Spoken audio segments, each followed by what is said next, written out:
نوتدونی اولین فروشگاه نوت موسیقی در ایران.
سلام دوست من، شما پیشنمایش این آموزش رو مشاهده کردید.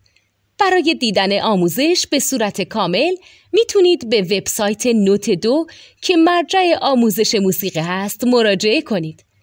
همچنین برای تهیه نوت موسیقی مرتبط با این آموزش هم میتونید به وبسایت نوتدونی که بزرگترین آرشیو نوت موسیقی در ایران هست مراجعه کنید.